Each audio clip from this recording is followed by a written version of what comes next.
الحمد لله وكفى وسلام على حبيبه المصطفى أما بعد فأعوذ بالله من الشيطان الرجيم بسم الله الرحمن الرحيم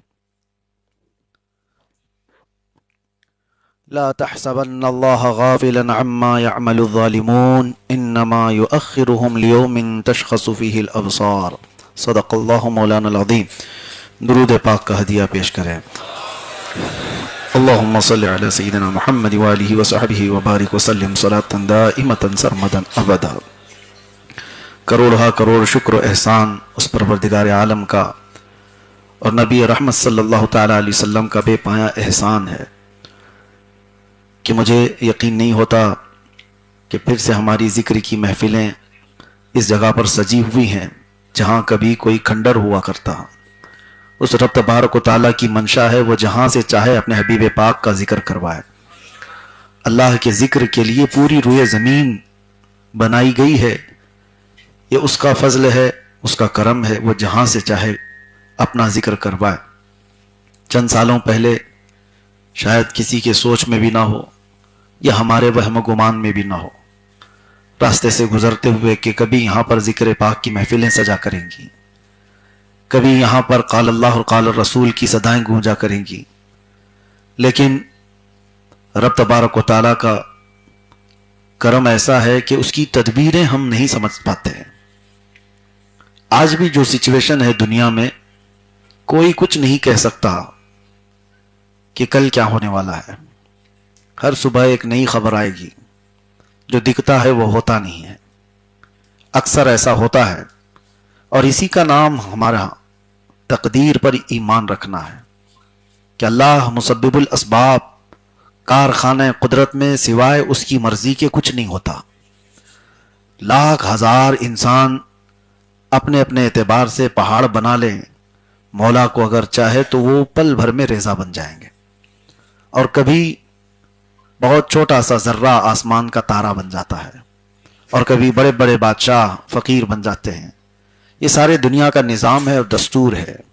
ہمارا سفر آج یہاں تک پہنچا کہ مجھے وہ دن بھی یاد ہے، آج سے 17 سال پہلے ہماری بھی عمر جوانی کی دہلیز پر چل رہی تھی، جوش و شباب، اور چند نوجوانوں سے ہم نے الامان کو شروع کیا تھا، اور یہ سفر بڑھتا بڑھتا پتہ نہیں کہاں کہاں گھومتا ہوا آیا، کن کن علاقوں میں۔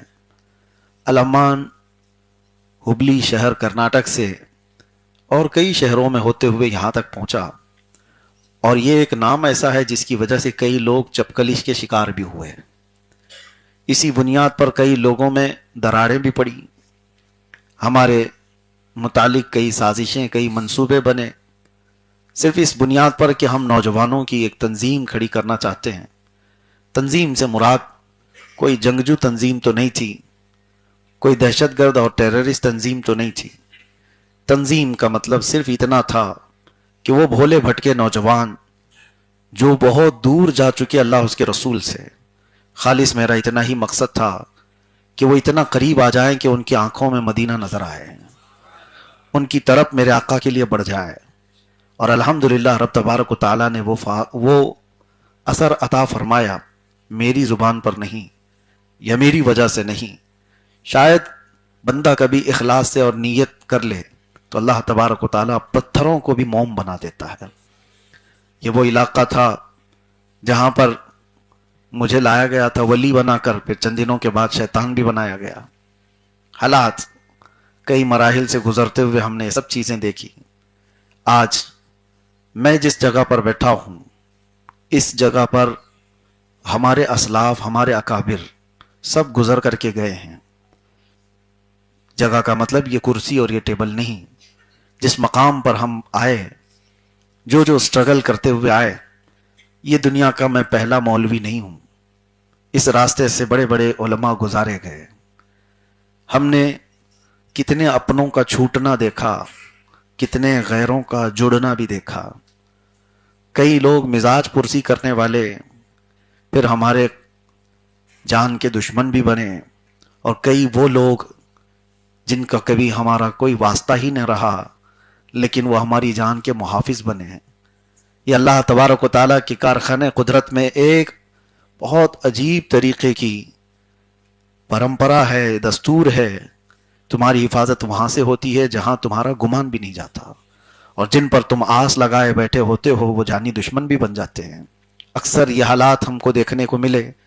اس پورے سفر میں کیا بیان کروں؟ سب سے بڑی چیز اللہ تبارک و تعالیٰ نے میرے دینی تبلیغی سفر میں مجھے بہت کچھ نوازا میری چھوٹی عمر میں، اور میں ابھی بھی اس کو کچی عمر کہتا ہوں. 40 کو جب تک بندہ نہیں پہنچا وہ کچی عمر کا ہی ہے. 40 کو پہنچے تو اس کی زندگی کی اثر ہو گئی ہے. تو ابھی ہم وہاں تک پہنچے نہیں، لیکن اس کچی عمر میں دنیا کے بہت سارے نشیب و فراز میں نے دیکھے، اور ہو سکتا ہے بہت جلدی مجھے اس لیے دکھایا گیا ہو کہ ہماری زندگی بھی شاید تھوڑی ہو، بہت جلدی ہم کو دنیا سے رخصت ہونا ہو. میں نے بہت تھوڑے سے سفر میں جو منزلیں دیکھی وہ میں آپ کے سامنے رکھتے ہوئے یہ عرض کروں کہ مجھے جو کچھ بھی ملا ہے اس میں سب سے بڑا انعام اللہ کی طرف سے جو دیا گیا ہے وہ مرکز ناموس رسالت ہے، جس کی چھت کے نیچے آج آپ بیٹھے ہیں. اور جب یہاں صدائیں گونجتی ہیں اللہ اکبر کی تو میرے عزیزوں روح کے اندر اترتی ہیں، روح کے اندر اترتی ہیں. ایک ویران مٹی کو اللہ تبارک و تعالی اپنے ذکر کے لیے چن لیتا ہے. یہ کسی کے وہم و گمان میں نہیں، کوئی منصوبہ بندی اور بڑی پلاننگ کے ساتھ نہیں. رب تبارک و تعالی منتخب فرماتا ہے جس اس جگہ پر، اور یہاں پر بیٹھے ہوئے سارے لوگ، اس میں کوئی پاک سائٹ کے زیادہ نہیں ہیں، محلے کے زیادہ لوگ نہیں ہیں، باہر سے آئے ہوئے، دور دراز سے آئے ہوئے. کچھ تو ایسے ہیں کہ آج میں آپ کو بتاؤں صرف اور صرف ہمارے ساتھ افطار کرنے کے لیے حیدرآباد سے فلائٹ لے کر کے آئے، افطار کی اور نماز پڑھے اور واپس حیدرآباد چلے گئے. تو کچھ وہ لوگ ہیں جن کو رب تبارک و تعالیٰ نے دور دراز سے کھینچ لیا. یہ کشش، یہ جو جذب کرنے کی صلاحیت ہے وہ عمارتوں میں نہیں آتی، وہ عشق رسول میں آتی ہے. عمارتیں بہت ساری ہیں لیکن دور دراز سے لوگ کھینچے ہوئے آئیں، اور وہ بھی کوئی ایسی چیز نہیں کہ یہاں پر نان کھٹائی بٹتی ہو یا لفافے دیے جاتے ہوں، ایسی کوئی چیز نہیں. روحانی غذا ملتی ہے تو بندہ کھینچا ہوا چلا آتا ہے. بہرحال اللہ تبارک و تعالیٰ ان محفلوں کو سدا سلامت رکھے، نظر بد سے اللہ محفوظ فرمائے. لیکن ابھی منزل پر ہم نہیں پہنچے. منزل وہی ہے جب ہماری سانس رک جائے، اور وہ کہاں رکتی ہے وہ اللہ بہتر جانے. تو جب تک حالات پھر نشیب و فراز آتے رہیں گے، کل کیا ہونے والا ہے نہ میں لکھ کے دے سکتا ہوں نہ آپ گارنٹر بن سکتے ہیں. اس سفر میں بہت ساری چیزیں ہوتی ہیں. ایک حدیث میں آپ کو سنا کر آگے بڑھتا ہوں. اللہ کے نبی صلی اللہ تعالی علیہ وسلم نے فرمایا قیامت کے قریب ایک بہت بڑی جنگ ہوگی جس کو الملحمۃ الکبریٰ کہا جاتا ہے. حدیثوں میں اس کا ذکر ہے. یہ جنگ کا میدان ملک شام بنے گا. دمشق میں یہ جنگ ہوگی، دمشق کے قریب، جس کو آج دمسکس کہا جاتا ہے، سیریا. اور وہ جنگ اتنی بڑی ہوگی کہ مومنین کے خلاف لڑنے کے لیے جو کفار و مشرکین ہوں گے وہ 80 جھنڈوں کے نیچے آئیں گے، اور ہر جھنڈے کے نیچے 12,000 کی فوج ہوگی. 12,000 کو اگر آپ ملٹیپل کریں 80 سے تو تقریباً 9,60,000 کی فوج بن جاتی ہے. تو 9,60,000 کی فوج اگر ایک ساتھ لڑنے کے لیے آتی ہے تو فی الحال پوری دنیا میں اتنی بڑی فوج مقابلہ نہیں کرتی. ٹکڑیاں آتی ہیں، جنگ کرنے کے طریقے آج آپ سب دیکھ رہے ہیں. 9,60,000 فوج اگر ایک بار لڑنے کے لیے آتی ہے تو ایک بہت بڑی طاقت سے مقابلہ ہوگا مسلمانوں کا. لیکن رسول پاک صلی اللہ تعالی علیہ وسلم نے فرمایا مسلمان کتنے ہوں گے وہ تعداد تو نہیں بتائی، وہ کتنے ہوں گے تعداد میں یہ بتایا نہیں گیا، لیکن یہ بتایا گیا کہ جیسے ہی پہلا دن ہوگا 1/3 مسلمان میدان چھوڑ کے بھاگ جائیں گے. 1/3 حصہ ہوگا مسلمانوں کی جماعت کا جو میدان چھوڑ کر بھاگ جائیں گے. لیکن ساتھ میں میرے مصطفیٰ کریم صلی اللہ علیہ وسلم نے فرمایا وہ اس روئے زمین کے سب سے بدترین لوگ ہوں گے، ان کی توبہ بھی نہیں ہوگی. وہ سب سے بدترین لوگ ہوں گے جنہوں نے سختیوں کا مقابلہ نہیں کیا اور میدان چھوڑ کر نکل گئے. اور اس کے بعد میرے آقا صلی اللہ تعالی علیہ وسلم فرماتے ہیں جنگ کا دوسرا مرحلہ ہوگا. دوسرا دن ہے یا دوسرا مرحلہ؟ دوسرا مرحلہ ایسا ہوگا کہ مسلمانوں کا 1/3 حصہ، 1/3 حصہ قتل ہو جائے گا، شہید ہو جائیں گے. اور میرے آقا صلی اللہ علیہ وسلم نے یہ فرمایا وہ اس روئے زمین کے سب سے افضل ترین شہداء ہوں گے، سب سے افضل شہید ہوں گے. 2 باتیں یاد رکھیں آپ. میں یہ حدیث کیوں عرض کر رہا ہوں؟ مومنین کا مقابلہ ایک بہت بڑی طاقت سے ہے، لیکن جماعت میں ایک تہائی جماعت چھوڑ کر بھاگ جائے گی اور دوسرے مرحلے میں ایک تہائی جماعت قتل ہو جائے گی، شہید ہو جائیں گے۔ اب حضور پاک صلی اللہ علیہ وسلم فرماتے ہیں اللہ تبارک و تعالیٰ تیسرے مرحلے پر جو ایک تہائی حصہ بچا تھا مومنین کا، ان کو فتح مبین عطا فرمائے گا۔ فتح تو ہوگی، هو الذی ارسل رسولہ بالہدی ودین الحق لیظہرہ علی الدین کلہ، وہ رب ہے جس نے اپنے رسول کو ہدایت اور حق کے ساتھ بھیجا تاکہ یہ دین کو غالب کر کے رہیں، اور یہ دین غالب آئے گا۔ فتح تو ہوگی، لیکن فتح تک پہنچنے کی جو منزل ہے، وہاں تک پہنچنے کے لیے ہمیں دو چیزوں کا سامنا کرنا پڑ رہا ہے۔ کسی بڑے سکسس کو پانے کے لیے دو چیزوں کا سامنا کرنا ہے۔ وہ دو چیزیں کیا ہے؟ پہلی چیز اپنوں کا ساتھ چھوڑ دینا، دوسری چیز ہے اپنوں کا ہمارے سامنے قتل ہو جانا۔ یہ دو چیزیں جو برداشت کر کے کھڑا رہا، اللہ اسے فتح عطا فرماتا۔ یہ بہت بڑی چیزیں میں کہہ رہا ہوں۔ آپ کسی میدان میں کھڑے ہیں، کچھ آپ کے ساتھ منصوبہ بنانے والے، آپ کے ساتھ پلاننگ کرنے والے اچانک چھوڑ کر بھاگ جائیں، یہ دل پر بہت سخت بیتتی ہے۔ یہ بہت کٹھن وقت ہوتا ہے جب کسی کو توڑ دیا جائے تو اس کے اپنوں کو توڑ دیا جاتا ہے، اور اس وقت وہ کھڑا رہا۔ پھر دوسرا مرحلہ اس کے ساتھ یہ آیا کہ اس کے جو خاص تھے وہ قتل ہو گئے، انتقال کر گئے۔ آدمی پھر ٹوٹ جاتا ہے، کچھ چھوڑ گئے اور کچھ قتل ہو گئے، اور اس کے بعد جو کھڑا رہا وہ کوئی بزدل کھڑا نہیں ہو سکتا، وہ وہی کھڑا ہوگا جو پہاڑ ہوگا ایمان کا، وہی کھڑا رہے گا، اور اسی کو اللہ تبارک و تعالیٰ فتح مبین عطا فرماتا ہے۔ میرے عزیزو، یہ حدیث یہ آخری زمانے میں پیش آنے والی ایک جنگ کے متعلق تو ہے، لیکن اس کا امپلیمنٹ ہماری زندگی کے ہر شعبے میں کیا جا سکتا ہے۔ ہر شعبے میں آپ زندگی میں یہ دو چیزیں دیکھنے کے اگر طاقت رکھتے ہو تو فتح تمہارے سامنے۔ کچھ چھوٹیں گے اور کچھ چلے جائیں گے۔